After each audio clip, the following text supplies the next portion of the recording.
A 2022 study in the British Journal of Sports Medicine tracked 1,702 adults for 7 years using a single 10-second test and found it predicted all-cause mortality with a precision that outperformed several standard clinical screenings. The reason is neurological. Your balance system and your brain's memory hub are running on the same circuitry, and right now you can test both in under a minute. Balance isn't just about not falling.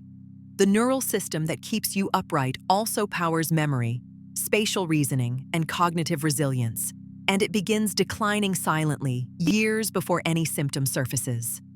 3 clinically grounded tests can reveal where you stand on that curve in under 5 minutes.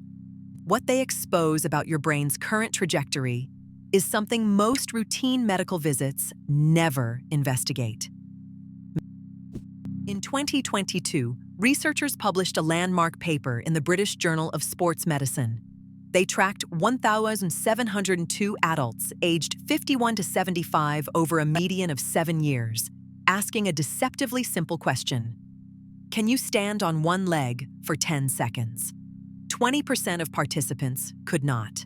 Researchers observed that those who failed this single test showed markedly different health profiles over the follow-up period compared to those who passed, even after adjusting for age, sex, body mass index, cardiovascular conditions, hypertension, and diabetes.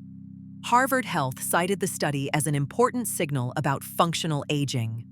What made clinicians pay attention was not the test itself, but what failing it seemed to reflect about the brain's ability to coordinate, integrate, and respond.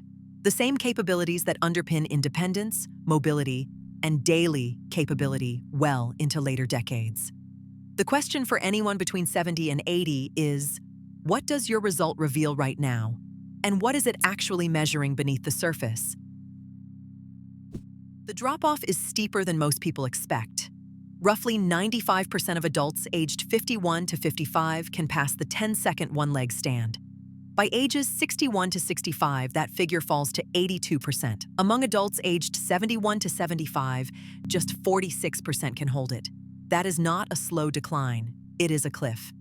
The reason involves 3 converging systems: the vestibular apparatus in the inner ear, proprioceptive nerve endings in the feet and ankles, and the cerebellum's motor coordination circuits.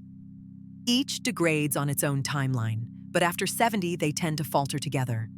Research published in vestibular neurology journals found that 35% of adults over 40 already show evidence of vestibular dysfunction, most without knowing it. By age 80, measurable vestibular hypofunction is present in nearly 85% of older adults. That is the hidden ceiling approaching every person in this age range. But here is what that number doesn't tell you. And this is where the brain connection gets strange. Here is what makes the research signal so much stranger than a simple functional fitness statistic. The vestibular system does not only control posture, it feeds directly into the hippocampus, the brain's primary hub for memory formation and spatial navigation. Research from the Baltimore longitudinal study of aging found that age-related vestibular loss is specifically associated with impaired spatial cognition, the category of thinking that includes spatial memory and the ability to navigate familiar environments. The hippocampus depends on vestibular input to build and maintain its internal maps of the world. When that input degrades, hippocampal function is observed to degrade alongside it. This is why neurologists now describe balance as a neurocognitive marker, not merely a physical one. The 3 tests that follow probe exactly these intersecting systems: static balance, dynamic balance, and sensory conflict resolution. Each lights up a different layer of the brain-body conversation, and each tells you something the others cannot. This is the foundational test, the one at the center of the British Journal of Sports Medicine study. Stand barefoot on a firm, flat surface near a wall for safety. Arms at your sides. Lift one foot a few inches off the floor and hold. Your target is 10 seconds without touching down. grabbing a surface, or significantly swaying. Do it on both sides. The non-dominant leg typically scores lower. If you hold 10 seconds cleanly on both sides, your static postural control, driven by your cerebellum and spinal proprioceptors, is functioning within a range that the research literature associates with better functional outcomes in older adults. If you wobble at 6 or 7 seconds, that is not failure, it is data. It tells you the cerebellar feedback loop is lagging, and that specific, trainable proprioceptive drills can close that gap. The study's lead researcher, Dr. Claudio Araujo, noted directly that it is, quote, never too late to improve balance by specific training. Test 2 probes a deeper layer, and it involves closing your eyes. Now repeat the single leg stance, but close your eyes. This is the Romberg variant test used in clinical fall risk screening, and the difficulty jump most people feel is immediate and revealing. With your eyes open, your brain triangulates balance using 3 inputs: vestibular, proprioceptive, and visual. Close your eyes and visual input drops to 0. Your nervous system must now rely entirely on the inner ear and the sensory nerve endings in your foot and ankle. If you hold 10 seconds with eyes open, but lose balance within 3 or 4 seconds with eyes closed, that pattern indicates the vestibular system, not the muscles, is the weak link.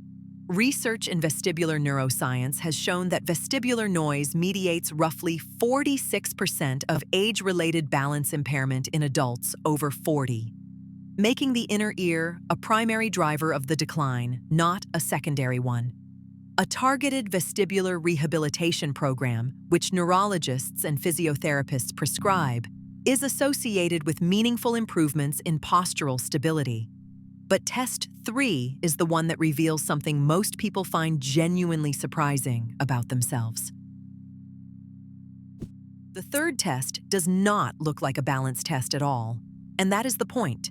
Walk a straight line of about 10 feet, turn around, and walk back. Simple. Now do it again while counting backward from 107s. The dual task gait test is one of the most widely used cognitive motor assessments in geriatric neurology. Here is the mechanism. Coordinating gait requires ongoing cerebellar and prefrontal resources. Counting backward in 7s simultaneously loads working memory and executive function. When both tasks compete for the same neural bandwidth, a brain showing declining white matter connectivity and reduced prefrontal reserve begins to reveal it through slowed gait, missed counting steps, or both. Research in cognitive aging consistently finds that gait speed under dual task conditions is more closely associated with cognitive trajectory than single task gait alone. If your counting stays intact and your stride stays smooth, both your motor system and your executive network are cooperating. If one collapses while you focus on the other, that gap is worth addressing, and specific practices close it faster than most approaches in this space. 3 tests, 3 distinct layers of the brain-body system. If you passed all 3 cleanly, a 10-second eyes open hold, a solid eyes closed hold, and unbroken dual task counting while walking, your vestibular pathways, cerebellar circuits, and prefrontal motor integration are cooperating at a level the research consistently links to stronger functional and cognitive profiles in the 70 to 80 age range. If one or more tests revealed a gap, that is not a diagnosis. It is a direction. The research is clear that balance is trainable at any age. Vestibular rehabilitation, single-leg stance drills, and dual-task walking practice have each been studied in older adult populations and are associated with meaningful improvements in postural stability and cognitive motor coordination. The brain is not fixed. The system that balances you is the same system that navigates memory, space, and daily independence, and it responds to the right inputs. Most decline in this domain is not inevitable. It is measurable, it is modifiable, and you now have 3 precise ways to start tracking it yourself.